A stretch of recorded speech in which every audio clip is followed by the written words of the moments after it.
नाजरीन, ब्रेक से पहले बात हुई थी डॉक्टर महमूद शाह के साथ दांतों की सफाई और सेहत के मुताल्लिक़। आइए बातचीत का सिलसिला आगे बढ़ाएं।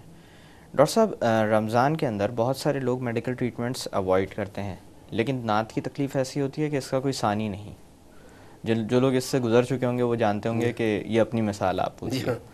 तो इसके हवाले से मैं पूछना चाहूँगा कि अगर रोज़े के दौरान कोई डेंटल ट्रीटमेंट करवानी हो तो किस तरह की करवाई जा सकती है और क्या उससे रोज़े के पर कोई फ़र्क पड़ता है? देखिए, डेंटल ट्रीटमेंट बेसिकली जब आप कराते हैं तो दो किस्म के प्रोसीजर्स हैं।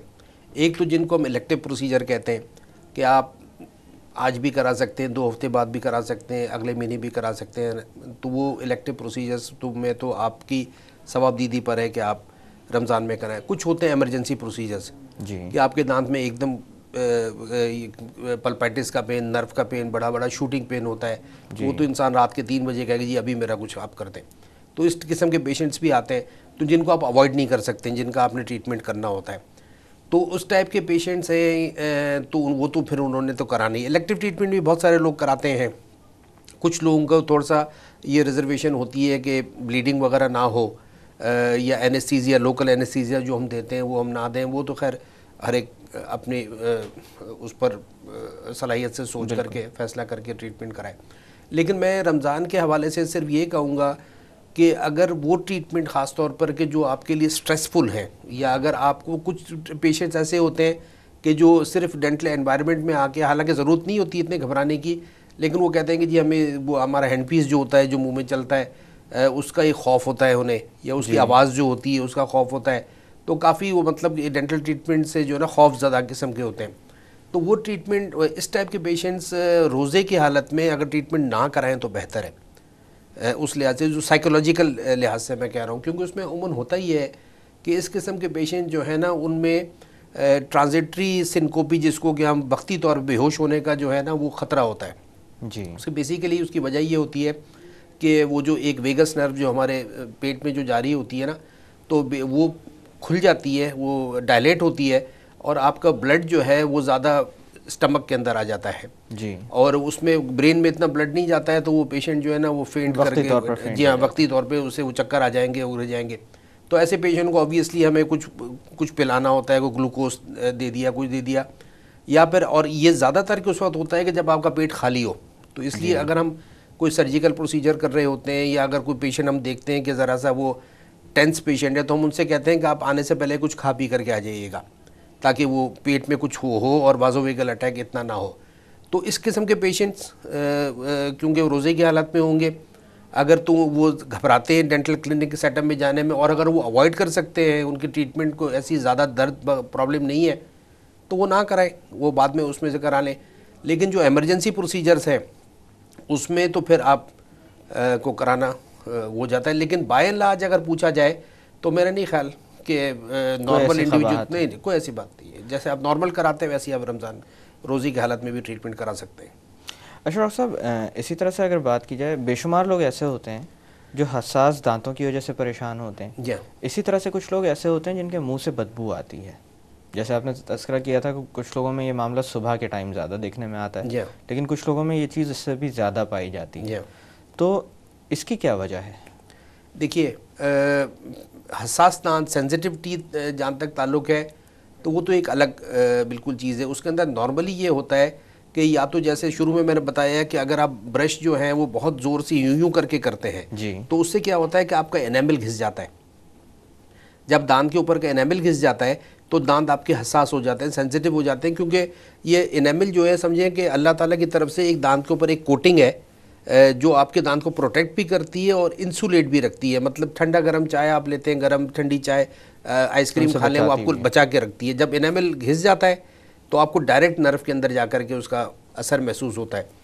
तो मेन वजह तो ये होती है कि अगर आपका एनामल घिस जाए, या अगर दांत में कीड़ा लगा हुआ हो तो उसकी वजह से भी दांत आपके सेंसिटिव होते हैं। या अगर आपको दांत रगड़ने की आदत हो, दांत पीसने की, जिसको हम ब्रक्सिज्म कहते हैं, तो उसमें भी दांत सेंसिटिव हो जाते हैं। तो डिफरेंट वजूहात हैं जिसकी वजह से दांत में सेंसिटिविटी आ सकती है। तो वो तो अगर कोई, जब हम डेंटिस्ट उसको एग्जामिन करता है और स्पेसिफिकली मालूम करते हैं कि भाई किस वजह से है, तो उसका ट्रीटमेंट सेंसिटिविटी का वो हो जाता है। जी हाँ, हो जाता है। मुंह से बदबू आना जो है, बैड स्मेल जिसको कि हम हैलिटोसिस कहते हैं, वो बेसिकली प्राइमरी कॉज तो उसका पुअर ओरल हाइजीन है, मुंह की सफाई ना होना जी। अगर आपकी मुंह की सफाई आप नहीं रखें, बहुत सारे पेशेंट आते हैं कि जी यार डॉक्टर साहब हम तो इतना ब्रश करते हैं, इतना वो करते हैं, लेकिन जब आप उनका मुंह खोल के देखेंगे तो उनकी इतना प्लेक भरा हुआ होता है, उनके मसूड़े इन्फ्लेम्ड होते हैं, मतलब थोड़ा सा आप उसको हाथ लगाएं तो ब्लीडिंग शुरू हो जाती है। जब ये हाल होगा कि मसूड़ों में आपकी इन्फेक्शन होगी या पस आई हुई होगी या टाटर आपका प्लेक इतना ज़्यादा होगा तो ऑब्वियसली मुंह से क्या स्मेल ही आएगी, बदबू ही आएगी। तो मेन 90% तो है बैड ओरल हाइजीन की वजह से। अगर आप ओरल हाइजीन सही रखें, अगर प्लेक वगैरह क्लीनिंग करवा लें, ब्रशिंग आप सही रखें, तो आपको कम से कम मुंह की हद तक तो बदबू नहीं आएगी। कुछ ऐसी होते हैं कि जो सिस्टमिक होती है, अगर आपने कुछ चीज़ ऐसी खा ली, प्याज है, अदरक है या इस टाइप की, जो आपके ब्लड स्ट्रीम में जा कर के लंग्स में आने के बाद जो है ना, आपकी जब आप एक्सेल करते हैं तो वो आपके सांस के साथ वो बदबू आती है जी। तो कुछ चीज़ें जो ऐसी होती हैं कि जो आपके, तो वो बहुत कम होती हैं, 10% आप समझ लें कि इस टाइप की, तो वो आप इस टाइप की चीज़ों को अगर आपने कोई सोशल इवेंट में जाना है, कुछ जाना है, तो आप ऐसे अवॉइड कीजिए कि जो इस टाइप की चीज़ें कि जिनसे अंदर से स्मेल जो है। लेकिन मेनली जो 90% जो है ना वो मुंह से ही आती है, और वो मुंह में आपकी ये ओरल हाइजीन मेंटेन ना रखने की वजह से होती है। सुबह में ज़्यादातर के स्मेल इसलिए आती है कि जब हम रात में सोते हैं तो हमारे मुंह के अंदर जो थूक जो बनती है, सलाइवा जो बनता है ना, वो रिड्यूस हो जाता है जी, और मुंह आपका जो है ना खुश्क हो जाता है। तो जब मुंह खुश्क हो जाता है ना तो प्लेक ज़्यादा जमा होता है और उसमें बैड स्मेल ज़्यादा आती है, क्योंकि जैसे शुरू में मैंने आपको अर्ज़ किया कि सलाइवा जो है ना वो भी एक क्लेंजिंग करता है, मुंह के अंदर एक सफाई के अमल करता है, तो वो उसकी वजह से आपकी स्मेल, उसकी वजह, तो सुबह में जब आप कुल्ली कर लेंगे या ब्रश कर लेंगे तो स्मेल आना आपकी ख़त्म हो जाती है। अच्छा डॉक्टर साहब, इसी तरह से जब हम बात करते हैं दांतों की सफाई की या साफ़ दांतों की, तो हुस्न की अलामत भी इन्हें समझा जाता है कि मोती जैसे चमकते हुए दांत, लेकिन सच पूछिए तो हर एक इंसान के दांत का रंग मुख्तलिफ होता है। हम लोग काफ़ी कोशिश करते हैं कि दांत इतने साफ़ किए जाएं कि उस रंग तक पहुंच जाएं। क्या ये हर इंसान में मुमकिन है? नहीं, देखिए ये बिल्कुल मुमकिन नहीं है। और ये जो मोती जैसे दांत जो है ना, ये तो एक बस वो कहावत ही समझ लें।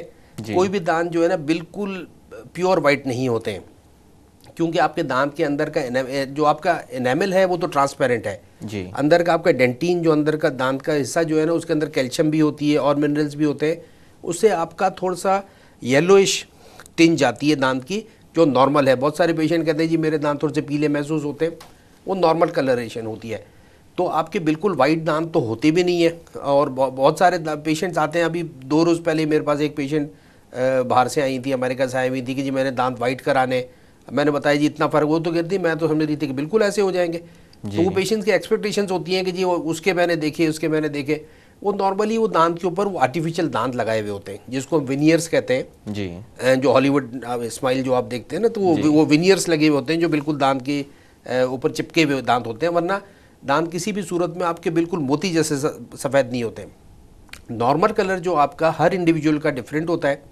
अब ये समझ लीजिए कि आपका दांत का कलर नॉर्मली आपका जो आपकी आय का जो स्क्लेरा है, वाइट एरिया जो है, उसके साथ मैच करता है। जो आपके जो वाइट स्क्लेरा जो है आपका, उसके दांत आपका मैच करना चाहिए, जो मेरा स्क्लेरा कलर होगा उसके साथ मैच करना चाहिए। लेकिन ये तो एक नॉर्मल मैं उसकी फिजियोलॉजी एनाटमी की बात कर रहा हूँ। लेकिन आजकल लोग उसको वाइटनिंग कराना चाहते हैं, तो हाँ, ब्रश करने से दांत वाइट नहीं होंगे। ये बिल्कुल मैसेज क्लियर होना चाहिए कि ब्रश करने से तो दांत के ऊपर जो दाग धब्बे जो हैं वो तो शायद निकल जाए जी। वो भी अगर बहुत ज़्यादा सख्त दाग धब्बे हैं तो वो भी नहीं निकलेंगे। आप बहुत ज़ोर ज़ोर से ब्रश करके सिर्फ अपने दांतों को ख़राब करेंगे, एनामल को घिसेंगे जी। दाग धब्बे शायद नहीं निकलेंगे। अगर थोड़े बहुत दाग धब्बे होते हैं वो निकल जाएंगे, लेकिन दांत का कलर चेंज नहीं होगा। आप बिल्कुल इस तरह से समझ लीजिए कि जो स्किन का कलर है, अगर इसको मैं जितना भी साफ़ करूँगा, जितना भी साबुन लगाऊंगा, इसके ऊपर जो दाग धब्बे होंगे वो तो निकल जाएंगे, but the colour will not change जी। अगर आपने कलर चेंज कराना है या दांत को थोड़ा सा वाइटिश शेड की तरफ जाना है, तो फिर वो प्रोसीजर होता है जिसको हम वाइटनिंग कहते हैं। वो बहुत सारे पेशेंट्स वाइटनिंग करा लेते हैं, उससे 2-2.5 साल के लिए दांत थोड़े से आपके लाइट हो जाते हैं। बिल्कुल वाइट नहीं होते जी, मोती की तरह नहीं होंगे, लेकिन दांत का कलर थोड़ा सा लाइट हो जाता है और एक ज़रा हेल्दी फ्रेश लुक आ जाता है जी। डॉक्टर साहब, मैं थोड़ी देर के लिए बातों का सिलसिला रोकते हैं। नाजरीन, वक्त हो एक छोटी सी कमर्शियल ब्रेक का। ब्रेक से वापस आकर मुंह की सेहत और सफाई के मुतालिक मज़ीद बात की जाएगी। Don't go anywhere.